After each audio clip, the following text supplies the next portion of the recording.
Shalom, selamat malam kepada semua sahabat konsep.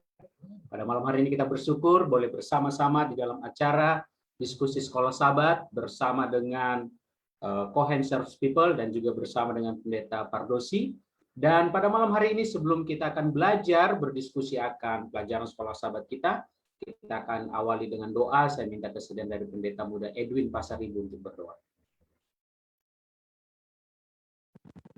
Kita berdoa. Bapa Surgawi, terima kasih atas berkat-Mu pada saat ini kami boleh bersama-sama kembali bertemu untuk belajar Alkitab lewat pelajaran sekolah sahabat. Biarlah Tuhan Roh Kudus-Mu yang menaungi hati dan pikiran kami, agar kami boleh mengerti, memahami akan pelajaran ini, sehingga Tuhan kami boleh hidupkan dan terapkan dalam kehidupan kami sehari-hari. Memberkati hamba Tuhan Pendeta Alexander yang akan membawakannya, biarlah Tuhan tambahkan Roh-Mu akan menjadi bagiannya, sehingga materi yang sudah dipersiapkan boleh menjadi berkat bagi kami dan juga bagi pendengar-pendengar sahabat-sahabat konsep di luar sana. Dan kami serahkan semuanya ke dalam tangan-Mu ya Tuhan, ampuni kami dari dosa kami, dalam nama Yesus kami berdoa mengucap syukur. Amin. Amin, terima kasih. Baik, pada malam hari ini pelajaran sekolah sahabat kita tiba pada pelajaran yang ke-11, yaitu tentang bait suci perjanjian baru. Kita tahu, kita sudah belajar akan pelajaran sekolah sahabat kita, dan kita juga sudah mempelajari tentang bait suci yang ada di dunia ini. Tapi menjadi pertanyaan adalah, apa yang dimaksud dengan bait suci perjanjian baru? Apa yang dilakukan di dalam bait suci perjanjian baru? Dan apa yang harus dilakukan oleh umat-umat Tuhan untuk menghadapi ataupun menerima daripada bait suci perjanjian baru ini? Saat ini kita akan mendengarkan pembahasan pelajaran sekolah sahabat kita yang akan dibahas oleh hamba Tuhan Pendeta Muda Alexander Hetarihon yang saat ini melayani di Jemaat Puri Anjas Moro, Jawa Tengah. Kami persilakan. Baik, selamat malam seluruh sahabat-sahabat konsep dimanapun teman-teman berada atau sahabat-sahabat berada, dan selamat malam juga kepada seluruh pendeta-pendeta muda dan juga hamba Tuhan yang selalu setia, Pendeta Pardosi, mendampingi kami semua yang ada di sini. Dan saya saat ini diberikan kesempatan untuk menyampaikan pelajaran sekolah sahabat di pelajaran yang ke-11 mengenai bait suci perjanjian baru. Mempelajari pelajaran sekolah sahabat kita ini, kita mempunyai tema besar mengenai sebuah perjanjian, dan sampai kita kepada pelajaran yang ke-11 lebih memahami lebih dalam mengenai sebenarnya apa sih sebuah perjanjian yang Tuhan mau sampaikan kepada umat. Dengan judul besar, sekarang kita pelajari mengenai bait suci perjanjian baru. Sudah barang tentu ketika kita mengacu kepada pelajaran bait suci, maka kita akan juga menyentuh bait suci yang ada ataupun yang didasari dari sebuah perjanjian lama yang dituliskan oleh nabi-nabi. Pada saat ini kita akan masuk kepada pelajaran mengenai perjanjian bait suci perjanjian baru. Ayat intinya terdapat di dalam Ibrani 9 ayat yang ke-15. Karena itu ia adalah pengantara dari suatu perjanjian yang baru, supaya mereka yang telah terpanggil dapat menerima bagian kekal yang dijanjikan. Dari konteks ini, maka pelajaran sekolah sahabat kita melalui pendahuluannya menyatakan bahwa 1 minggu ini kita belajar mengenai kematian dan pelayanan keimamatan Kristus di bait suci sorga yang menjadi pelajaran kita saat ini. Jadi seputar kematian Yesus atau keberadaan Yesus ataupun kehadiran Yesus di dunia dengan pelayanan keimamatannya dia yang ada di sorga atau di bait suci sorga. Dari hal ini kita akan boleh belajar mengerti bagaimana bait suci perjanjian baru itu dinyatakan. Hubungan-hubungan, aku akan menempatkan kemah suci di tengah-tengahmu, dan hatiku tidak akan muak melihat kamu. Tetapi aku akan hadir di tengah-tengahmu dan aku akan menjadi Allahmu dan kamu akan menjadi umatku. Ini menjadi ayat di dalam memahami konsep mengenai Tuhan memberikan bait suci ini dengan tujuan menjalin hubungan kembali. Nah, menariknya adalah di dalam pelajaran sekolah sahabat kita ini dinyatakan seperti ini. Frasa mengenai hatiku tidak akan muak melihat kamu, ini terkait kepada hal-hal yang dilakukan oleh bangsa Israel saat itu. Kemunculan di pasal yang sama dan ekspresi yang sama sebanyak 5 kali disampaikan mengenai hatiku tidak akan muak melihat kamu. Artinya kata muak melihat kamu ini ketika Allah melihat bangsa Israel ataupun melihat bangsa pilihan ini terus berkemelut di dalam hal-hal yang merusak hubungan. Yang pertama adalah bahwa bangsa Israel ini menolak ketetapan Tuhan, menolak perjanjian Tuhan, dan melakukan penyembahan berhala, bukan menyembah kepada Tuhan, dan melalaikan tahun Sabat. Ketika saya mengobservasi frasa mengenai muak melihat kamu, inilah frasa-frasa yang muncul dengan peristiwa-peristiwa. Jadi dengan kata lain bahwa bait suci ini memberikan pemahaman bahwa Tuhan mau memberikan hubungan yang baik kepada manusia. Sehingga proses bait suci itu menjadi salah satu penyalur akan hubungan yang Tuhan mau adakan. Jadi dengan kata lain, penyedia hubungan yang baik itu datangnya dari Tuhan. Tuhan menyiapkan fasilitasnya ya, menyiapkan tempatnya bagaimana hubungan baik itu bisa dikomunikasikan dengan baik, maka Tuhan kirimkan bait suci dengan tujuan bahwa Tuhan mau ada di tengah-tengah umatnya. Nah, dosa dan korban dan penerimaan, Ibrani pasal yang ke-9 ayat yang ke-22 mengatakan, seorang yang berdosa berarti telah merusak hubungan perjanjian. Tadi kita boleh ikuti polanya ya. Pertama, Tuhan mau menjalin hubungan yang baik, maka Tuhan buat bait suci. Tetapi oleh karena manusia merusak proses hubungan baik ini, itu diciptakan melalui dosa yang mereka lakukan. Perjanjian dan hukum yang mengatur dapat dipulihkan dalam persekutuan penuh dengan Allah dan manusia. Dengan membawa seekor binatang korban sebagai pengganti, korban-korban dengan semua upacaranya adalah cara yang ditentukan Allah untuk membersihkan kesalahan dan dosa. Semua itu dilembagakan untuk membersihkan orang berdosa, memindahkan dosa dan pribadi ke bait suci melalui pemercikan darah, dan memulihkan kembali persekutuan perjanjian yang penuh dari dia yang melakukan kesalahan dan Allah yang adalah Tuhan yang menyelamatkan. Jadi dengan kata lain bahwa Tuhan mau memulihkan atau memberikan hubungan yang baik kepada manusia melalui bait suci disampaikan, diberikan kepada manusia menjadi proses sebuah keselamatan, tetapi mereka merusak hubungan itu oleh karena mereka menciptakan dosa bagi diri mereka sendiri.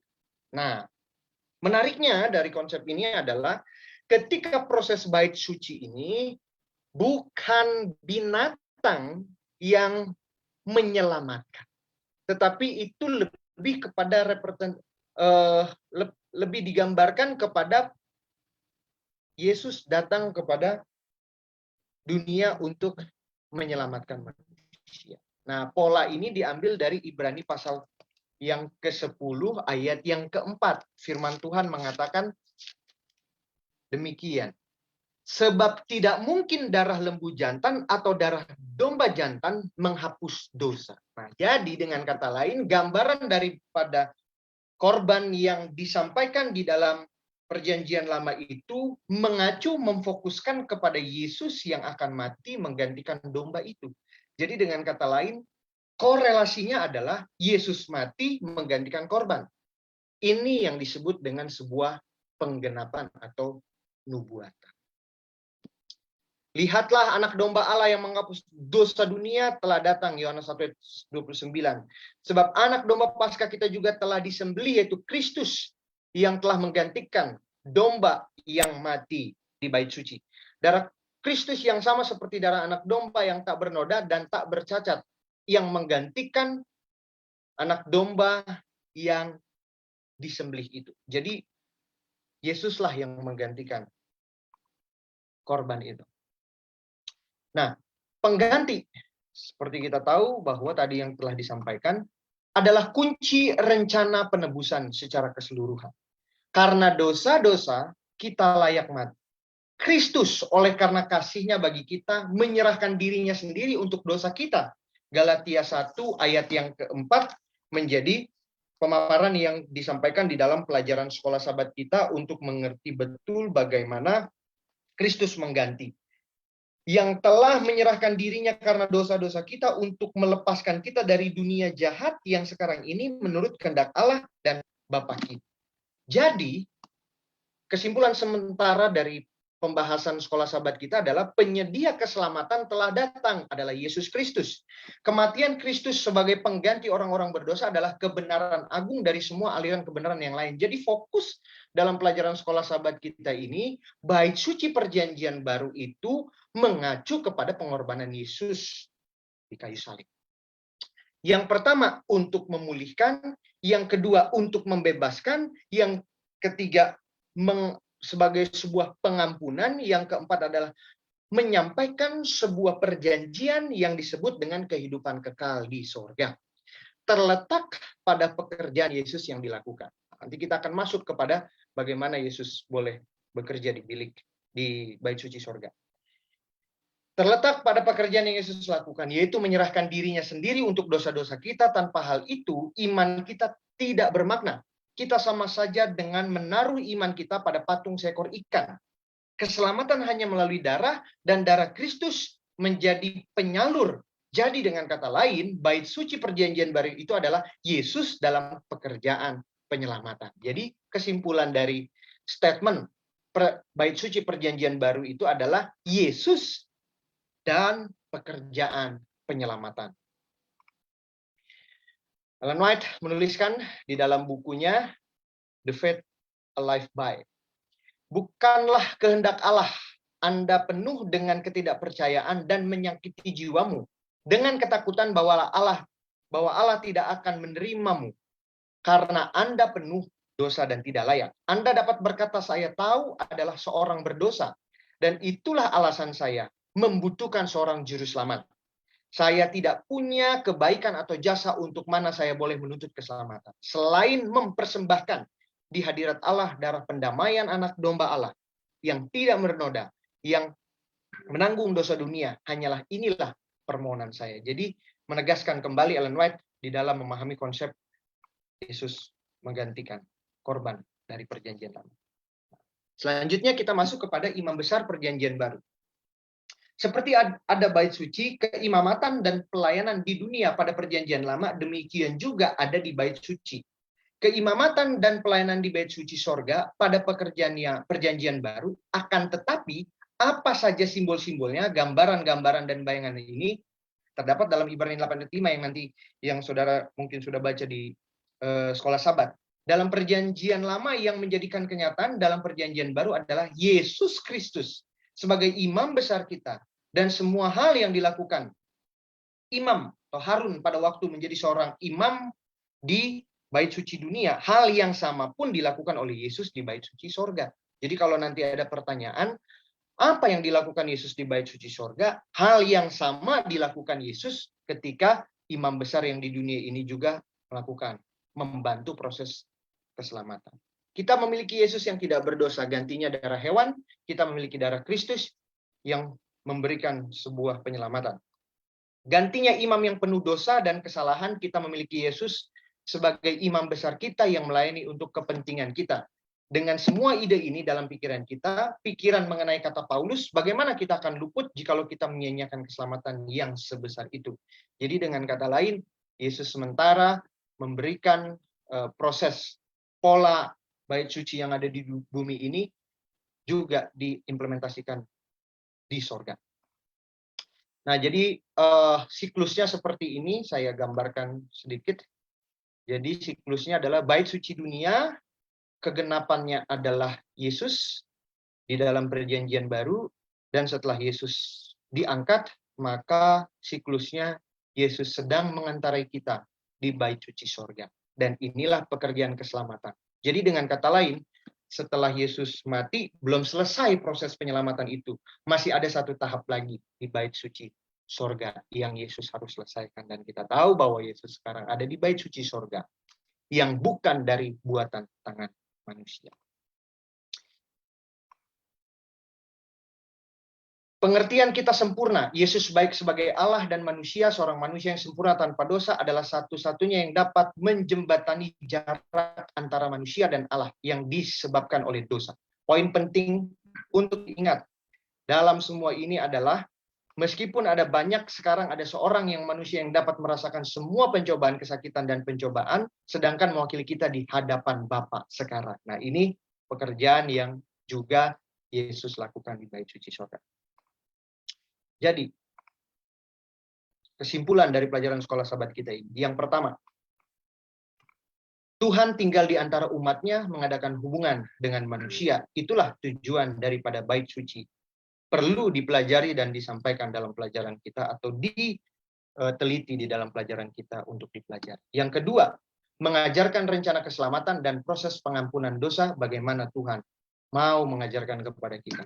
Yang ketiga, menunjukkan kejamnya akibat dosa sehingga perlu ada sebuah pengorbanan yang dilakukan oleh anak Allah itu sendiri.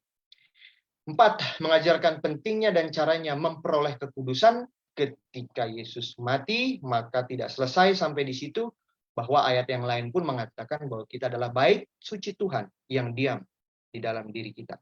Maka Tuhan menunjuk kita untuk memperoleh cara hidup yang kudus. Yang kelima, mengajarkan akhir dari rencana keselamatan, yaitu pemusnahan dosa, yaitu Yesus sebagai imam besar dan kedatangan Yesus sebagai raja nantinya. Dan yang terakhir, memberikan gambaran akan pekerjaan yang dilakukan Kristus di sorga. Demikian pelajaran sekolah sahabat yang mungkin saya bisa berikan. Tuhan berkati.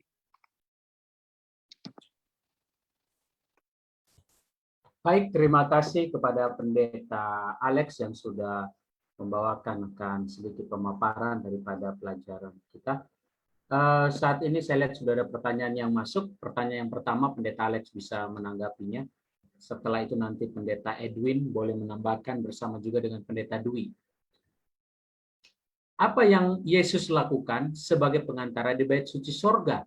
Dan kenapa perlu ada pengantara? Jadi pertanyaan adalah, apa yang Yesus lakukan saat ini sebagai pengantara di bait suci sorga? Dan kenapa perlu harus ada pengantara? Silakan Pendeta Alex. Oke, baik. Pola ini dilakukan juga supaya pekerjaan penyelamatan itu tuntas. Kenapa harus ada pengantaraan?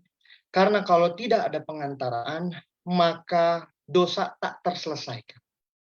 Kalau kita mengacu kepada sistem pekerjaan imam di Perjanjian Lama, maka kita tahu bahwa 1 tahun sekali imam itu harus keluar dan menyelesaikan seluruh permintaan-permintaan korban bakaran itu.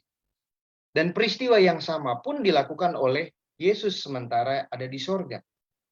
Jadi kalau pertanyaannya mengapa harus ada perantaraan, supaya semua pekerjaan keselamatan itu tuntas.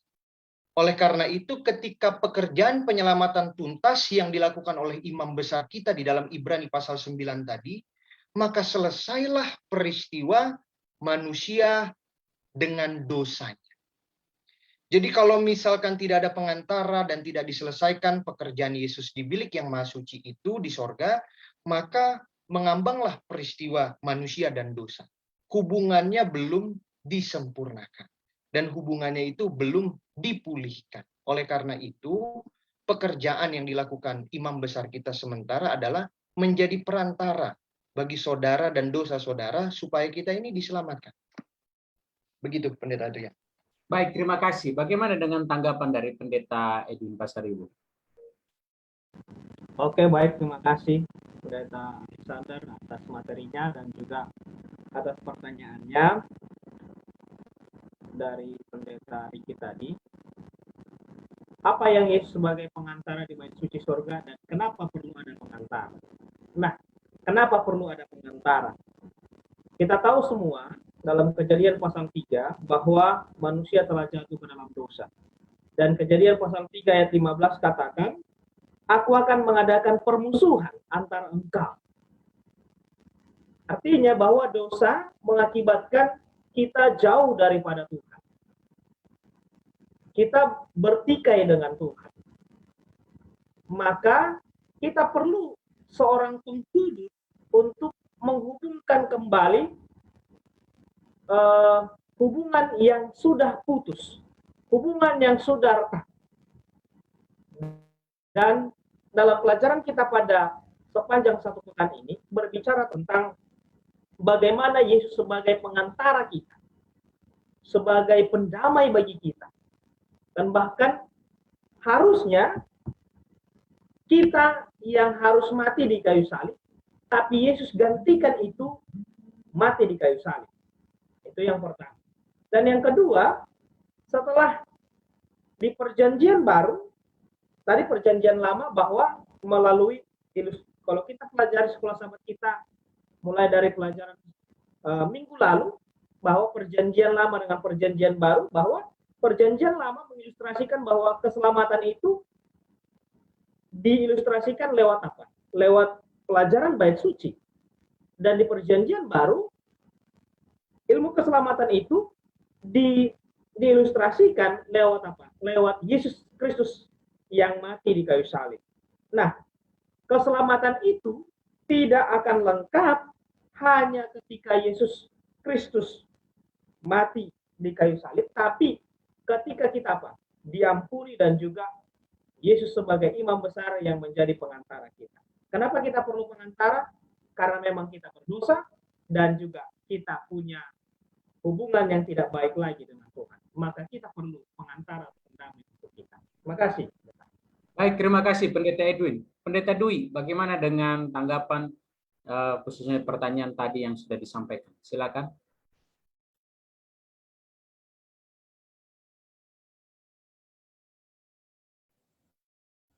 Baik, jadi apa yang dilakukan oleh Tuhan Yesus di surga, dia menghadap ke tempat Bapa. Ya, ini menggambarkan bagaimana Yesus memasuki ruang Maha Kudus. Itu kalau di dalam bait suci bumi. Nah, dia membawa darahnya sebagai pengantara. Jadi yang dilakukan adalah tugas pengantaran. Kenapa kita butuh pengantaraan? Ya, karena setiap orang yang berdosa ya tidak bisa datang kepada Bapa selain melalui anak. Dan seperti gambaran dalam orang Yahudi yang berdosa pada zaman perjanjian lama, dia harus membawa domba itu atau sapi atau lain sebagainya, kurban, untuk dibawa ke bait suci. Kemudian dia mengaku dosa di sana, ya, dia mengaku dosa, dia menumpangkan tangannya misalnya di atas domba itu, kemudian imam menyembelih domba itu. Nah, seolah-olah darah dosa itu dipindahkan ya, seolah-olah ya dipindahkan kepada domba itu, tetapi yang harusnya tadi orang yang mati, tetapi domba yang mati. Itu kalau yang dibawa adalah domba. Nah, ini menggambarkan bahwa setiap orang yang berdosa itu butuh ada kurban dan ada darah. Nah, Yesus lakukan di surga, di bait suci di surga adalah untuk menjadi imam dan juga untuk menjadi darah korban itu untuk keselamatan kita dibawa kepada Tuhan Yesus. Nah, itu yang dilakukannya. Kenapa kita butuh? Ya, kalau tidak ada pelayanan Yesus di bait suci surgawi, maka tugas daripada penebusan itu belum selesai. Baik, itu mungkin tanggapan saya. Terima kasih. Baik, terima kasih Pendeta Dwi untuk tanggapannya. Saya akan beralih kepada Pendeta Pardosi. Ya, tadi ada pertanyaan yang masuk bahwa apa yang Yesus lakukan sebagai pengantara di bait suci sorga, dan kenapa kita kok perlu harus ada pengantara. Lalu yang selanjutnya adalah, kalau kita lihat di dalam Alkitab, Ibrani 10 ayat 4 berkata, sebab tidak mungkin darah lembu jantan atau darah domba jantan akan menghapuskan dosa. Nah, menjadi pertanyaannya adalah, kita tahu bagaimana darah domba yang sesungguhnya itu kan darah Yesus, ya. untuk menebus manusia dari dosa. Nah, sedangkan waktu sebelum Yesus mati, dahulu kala itu semua orang harus bawa domba ke bait suci. Nah, ini bagaimana ini sistem proses penghapusan dosa ini? Apakah mereka DP dulu dengan domba, lalu nanti waktu Yesus mati baru dihapuskan, ataukah waktu mereka sudah dulu menyerahkan domba itu, mengorbankan domba itu, otomatis dosanya sudah dihapus? Silakan Pendeta Pardos. Baik, terima kasih. Salam jumpa kembali ya. Terdengar suara saya ya? Oke. Salam jumpa kepada semua yang menonton secara live di Facebook dan juga para pendeta muda. Sejak awal, ketika manusia jatuh dalam dosa, di Kejadian 3:15, maka Tuhan sudah memberikan sebuah jaminan pengampunan dosa kepada Adam dan Hawa, dan itu menjadi jaminan kepada semua keturunannya, yaitu adanya hewan yang dikorbankan. Nah, seluruh dunia ini kan keturunan Adam dan Hawa. Berarti cara manusia untuk mendapatkan pengampunan dari Tuhan itu diajarkan turun-temurun kepada semua keturunan Adam dan Hawa. Ya. Meskipun nanti akhirnya di Alkitab dilembagakan melalui satu bangsa, yaitu apa? Israel. Tetapi jangan lupa bahwa umat Tuhan itu bukan hanya Israel. Israel itu dipilih khusus untuk misi tertentu, yaitu datangnya Mesias dan membawa kabar keselamatan itu kepada seluruh dunia. Tetapi tentang berita datangnya keselamatan melalui seorang Mesias, itu sudah menjadi berita yang diturunkan dari Adam dan Hawa. Jadi sebelum Yesus mati di kayu salib, apakah sudah ada juga jaminan pengampunan dosa untuk bangsa-bangsa di dunia ini selain Israel? Ada. Gitu. Buktinya apa? Buktinya sebelum ada keimamatan, sudah ada dulu Imam Melkisedek, sudah ada dulu imam mertuanya Musa, yaitu Imam Jethro. Itu kan jauh sebelum ada keimamatan di Israel. Nah, kalau mereka itu disebut imam, mereka itu ngapain? Pastilah mereka itu juga melakukan pekerjaan keimamatan seperti yang dimintakan Tuhan kepada siapa? Keturunan Harun. Tetapi mereka memang tidak mempunyai bait suci seperti apa yang dibangun oleh Musa sesuai dengan petunjuk Tuhan. Nah, setelah Yesus naik ke sorga, sebagaimana bangsa Israel membutuhkan seorang imam untuk mewakili mereka menghadap Tuhan, maka kita di zaman setelah bait suci Israel itu tetap juga membutuhkan pengantara untuk menghadap Bapa. Kalau di zaman bait suci pengantaranya seorang manusia berdosa yang sama dengan manusia yang berdosa itu sendiri. Tetapi setelah Yesus mati di kayu salib, maka kita mempunyai pengantara yang tidak berdosa, yang bisa langsung berbicara kepada Bapa di tahta Allah. Dan itulah Yesus Kristus. Jadi apakah penting pengantaran Yesus? Itu penting. Kenapa? Kalau tidak ada Yesus, siapa kira-kira yang akan mengantarai kita dengan Bapa? Seperti imam-imam di masa yang lampau. Pengantaran Yesus penting? Penting. Kenapa? Karena Yesus membawa darahnya sendiri. Imam membawa darah binatang untuk dirinya sendiri terlebih dahulu. Baru dia membawa darah untuk seluruh bangsa Israel. Jadi sangatlah penting menerima Yesus sebagai pengantara kita dan juga sebagai juru selamat kita. Menerima Yesus sebagai pengantara itu bagian dari iman, saudara-saudara. Ya, seringkali kita masih ingat iman itu menerima Yesus sebagai juru selamat. Enggak, kalau saudara baca buku Ibrani, mengakui Yesus sebagai pengantara saudara di sorga, itu adalah iman kita. Jadi malam ini saya mau tambahkan, iman itu apa sih? Menerima Yesus sebagai juru selamat saudara, dan menerima Yesus sebagai imam besar saudara. Dan saya sekarang di mana? Di dalam kerajaan sorga. Terima kasih. Baik, terima kasih untuk tambahan-tambahan tanggapan dari hamba Tuhan yang sudah menyampaikan pertanyaan kepada kita khususnya pada malam hari ini. Saya akan beralih kepada Pendeta Alex dan juga nanti Pendeta Ari.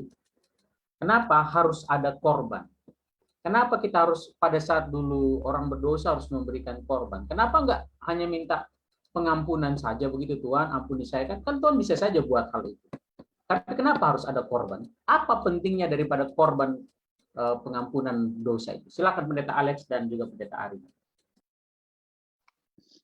Baik, kalau pertanyaannya kenapa harus ada korban, maka jawabannya kita harus mengacu kepada sistem upacara yang Tuhan berikan. Korban ini kan melambangkan sebuah keberdosaan manusia pada waktu itu. Sehingga pada waktu orang mau minta ampun, maka sistem korban bakaran itulah yang disampaikan kepada orang berdosa itu. Tanpa itu, maka orang itu tidak bisa diampuni. Apa yang dituntut dari korban itu adalah sebuah kesalahan yang ditaruh kepada hewan atau apa yang dia bawa di sana. Nah, sudah barang tentu di sistem korban ini kan ada klasifikasinya di sana, dalam buku Perjanjian Lama disampaikan. Jadi kalau mereka yang hidup di zaman Perjanjian Lama tidak mengikuti pola sistem korban ini, maka tidak diselamatkan.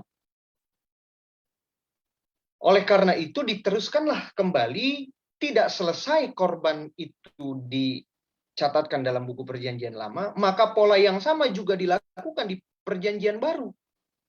Tapi sistem korban itu telah tergenapi. Maka proses pengampunan yang disampaikan lebih sederhana, tetapi tidak sesederhana itu kita memahami. Tadi yang disampaikan bahwa keselamatan itu ada dua ya, dengan konsepnya bahwa menerima Yesus sebagai juru selamat dan mengakui Yesus sebagai perantara dosa kepada Bapaknya. Nah, itu dengan satu pengertian bahwa korban itu penting, maka kita bisa percayai bahwa itu akan mengampuni dosa-dosa kita. Begitu Pendeta Adrian. Baik, terima kasih. Pendeta Ari, mungkin bisa memberikan tanggapannya. Baik,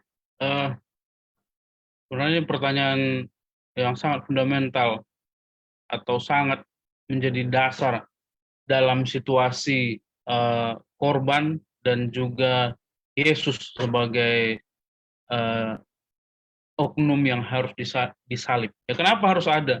Karena kita sama-sama tahu bahwa sebenarnya semua manusia yang diciptakan itu bisa disebut gagal. Ya, artinya kalau dalam prinsipnya seharusnya semua yang diciptakan itu, khususnya manusia, itu harus dimusnahkan. Ya. Jadi kenapa harus ada korban? Kenapa Tuhan tidak langsung maafkan saja orang? Kan kalau Tuhan mau, mungkin bisa, ada orang yang bilang begitu. Ya, karena seharusnya harus ada yang menanggung konsekuensi dari pelanggaran dosa. Dan dengan kasih karunia Tuhan yang begitu besar, maka Tuhan buat rencana yang kita sering dengar berulang-ulang sebagai rencana keselamatan.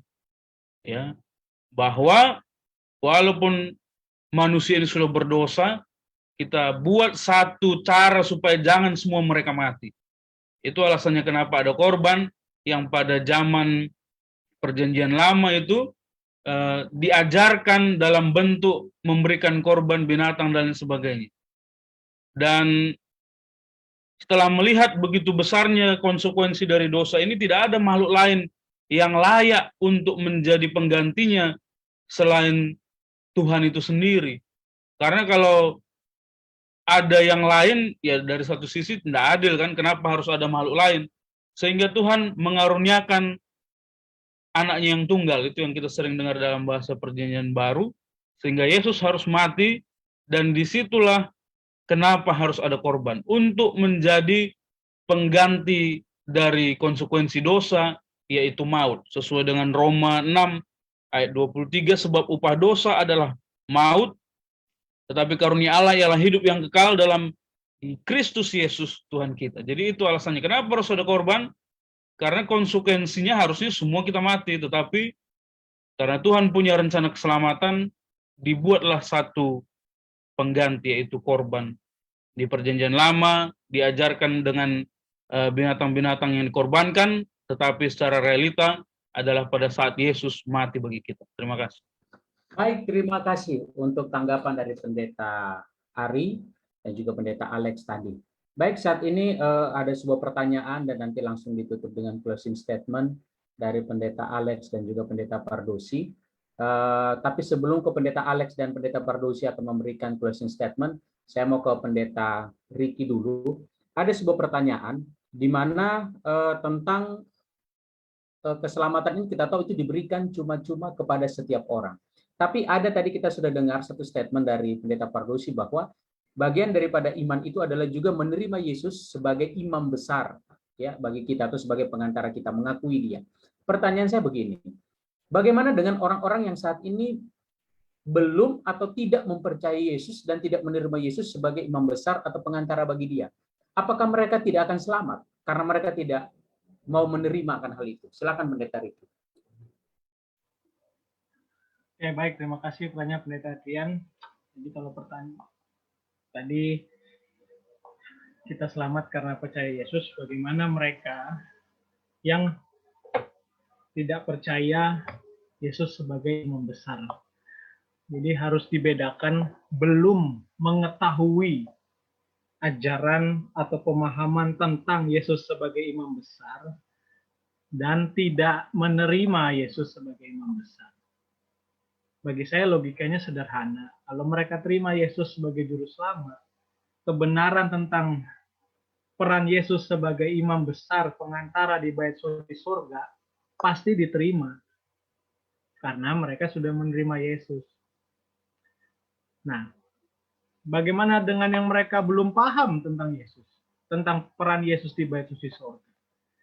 Nah, kalau kita bilang selamat karena tahu peran Yesus di bait suci surga, seperti saya bilang di awal tadi, kalau sudah percaya Yesus, kita pasti percaya. Tapi kalau belum paham, ya mungkin ada waktunya nanti mereka akan paham. Dan yang lebih penting adalah apa yang mereka sudah ketahui saat ini, apa yang kita sudah ketahui, ini yang kita lakukan.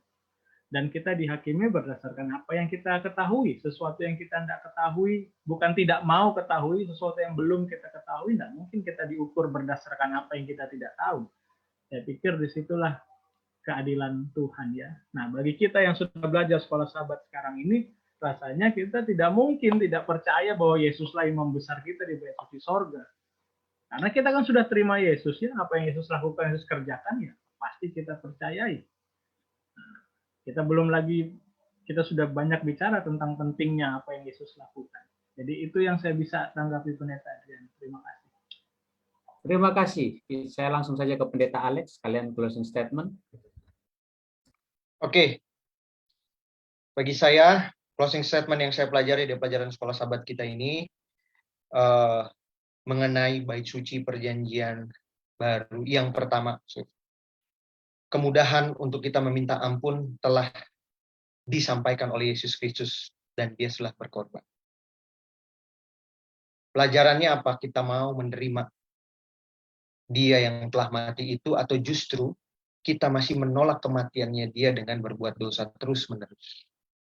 Saya hitung kalau kita melihat pola dari perjanjian lama, 1 tahun sekali imam akan keluar untuk menyelesaikan pekerjaan. Sekarang kita belum melihat imam besar itu keluar-keluar. Artinya apa yang perlu kita lakukan? Sebagaimana orang yang meminta ampun dengan dosa melalui membawa korban ke bait suci itu, dia berpuasa dan berdoa. Pelajaran penting bagi saya ketika saya belajar ini adalah mari kita berdoa dan lebih banyak berpuasa, meminta pengampunan kepada Tuhan, dan menyampaikan kabar bahwa Yesus telah mati untuk menyelamatkan kita semua. Demikian mungkin closing statement yang saya bisa sampaikan. Tuhan memberkati. Baik, terima kasih. Saat ini kita beralih kepada Pendeta Pardosi. Bagaimana dengan mereka pendeta yang belum menerima Yesus sebagai juru selamat pribadi mereka, apalagi belum mempercayai bahwa Yesus sebagai imam besar pengantara bagi mereka? Apakah mereka juga akan diselamatkan nanti? Apalagi maaf nih, kalau dia lahir dari kalangan atau orang yang tidak percayakan Yesus. Silakan. Baik, terima kasih ya. Jadi Saudara dan saya harus ingat bahwa Yesus itu juru selamat semua manusia, bukan juru selamat hanya orang Kristen gitu ya. Sehingga kita ini merasa eksklusif bahwa Yesus itu hanya punya orang Kristen. Tidak, Yesus itu adalah juru selamat semua manusia. Namun di situ ada syaratnya. Syaratnya adalah barang siapa yang percaya, kan Yohanes 3:16. Jadi kalau orang tidak percaya, ya berarti dia tidak mempunyai kepastian bagaimana keselamatannya nanti. Ya, barang siapa yang belum tahu, maka menurut Roma pasal yang kedua, mereka yang hidup di bawah hukum Taurat, maka akan dihakimi menurut hukum Taurat. Mereka yang hidup tidak di bawah hukum Taurat akan dihakimi oleh hati nurani mereka.